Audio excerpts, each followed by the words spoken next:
A text question here from Bill.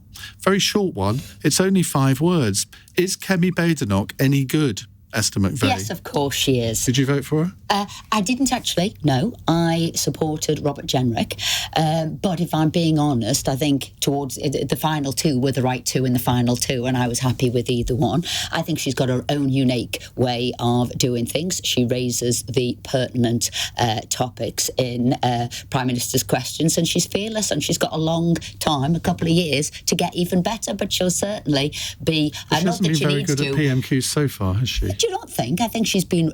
That's what people are saying. I think as members of the public, when you... And most people, I think, get it afterwards, not that half an hour, and read the points that she's raised, whether it's sort of, Rachel Reeves' CV, whether it's the budget, whether it's farming, winter fuel. She's raising those pertinent points. And like I said, she'll find a feat. She's only done 3, hasn't she? Something like that. Yeah. Rachel.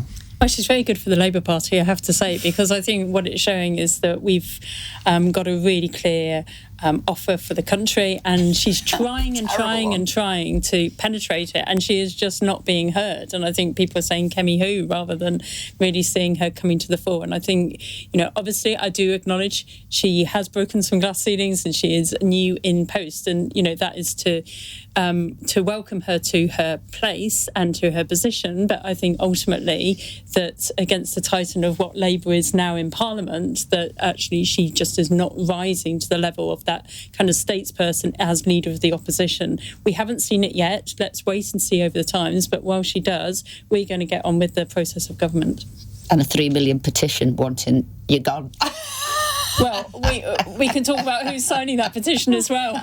Right. The public. Sarah. Yeah. Well, as a member of the Conservative Party, what I'd like to see from Kemi Badenoch... Did you vote for her? I did.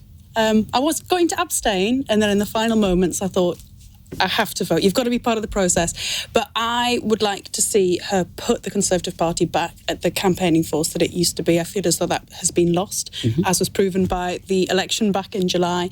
I have optimism that because obviously she was involved in local politics, she was a London Assembly member, she understands campaigning on the ground, and that she'll turn CCHQ back into the force that it used to be. So that's what I would like to see as a member. But she's a month into the job.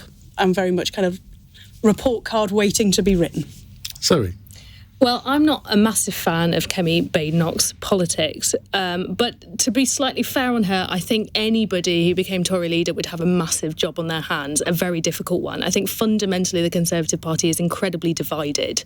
We saw that in the last couple of years. They couldn't agree on anything. And I actually think the key issues that she's focusing on, for example, immigration, is one that, if you look at the ECHR, that's one that could potentially break the Tory Party in two.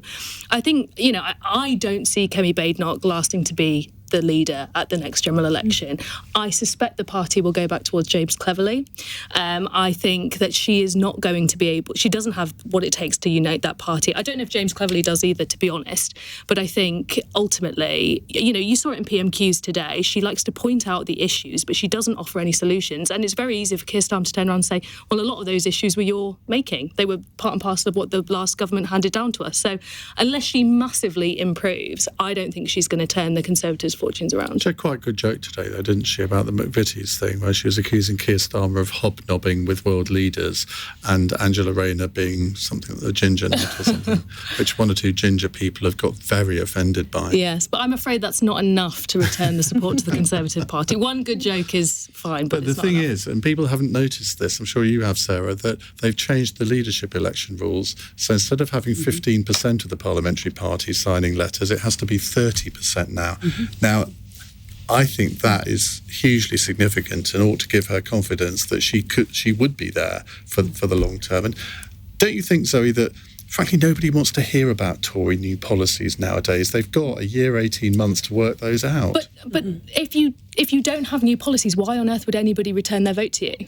There's no good pointing at everything that's going wrong and say, oh, everything's going wrong. They were in power for 14 years. Sure. So many of the issues are a result of that 14 years. But they've surely got to, first of all, establish why it all went wrong for them, acknowledge that, in some cases maybe apologise for things that they got wrong, and then start to build for the future. If you start coming out with a shoal of new policies now, who's going to be interested? But I don't think they're going to be able to find policies that they can all agree on, because I don't think they have shared values across the party anymore. Well, we only need to look at yesterday's vote. Yeah, I mean, yesterday there was a very important vote on public health, and we had Conservatives in both lobbies, and I think that's a real classic example. It's a free vote. So it's a free vote. That doesn't matter. No, I think what you will see, actually, a free vote.